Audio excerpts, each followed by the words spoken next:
Good morning everybody, કેમ છો બધા? આજે આપણે સવારમાં નીકળી ગયા છે વોકિંગ કરવા માટે. તમે જોજો કે કેટલું સરસ નેચર છે, ચારે બાજુ ગ્રીનરી.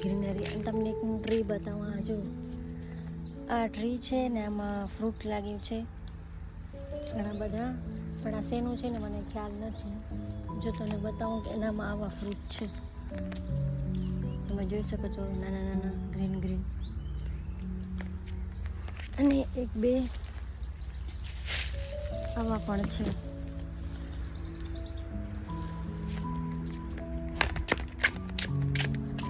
જો કેટલું સરસ નેચર છે. આવા નેચરમાં જો વોકિંગ કરવા મળી જાય તો કેટલી મજા આવે.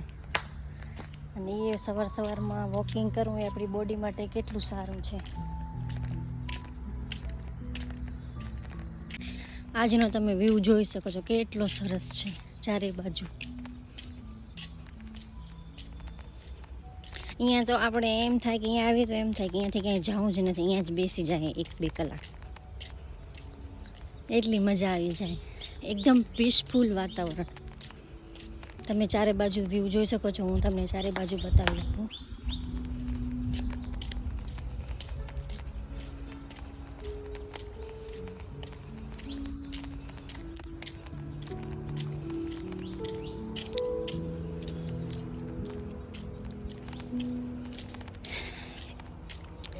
દરેક વ્યક્તિને સવારે વોકિંગ કરવા તો નીકળી જ જવું જોઈએ. એવી આ પણ પીસફુલ વાતાવરણમાં બહુ મજા આવે. અને વોકિંગ કરવું આપણી બોડી માટે બહુ સારું છે. સવારના 1 કલાક વોકિંગ આપણે કરવું જોઈએ, જેથી કરીને આપણી બોડી એકદમ તંદુરસ્ત રહે. યોગા કરવા જોઈએ, વોકિંગ કરવું જોઈએ.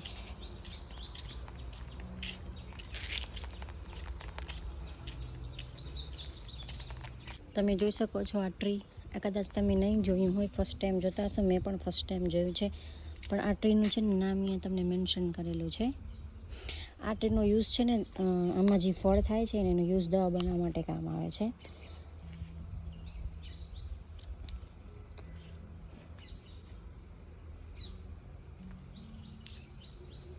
અને એની આ આખી બાયોગ્રાફી પણ અહીંયા લખેલી છે, તમે જોઈ શકો છો.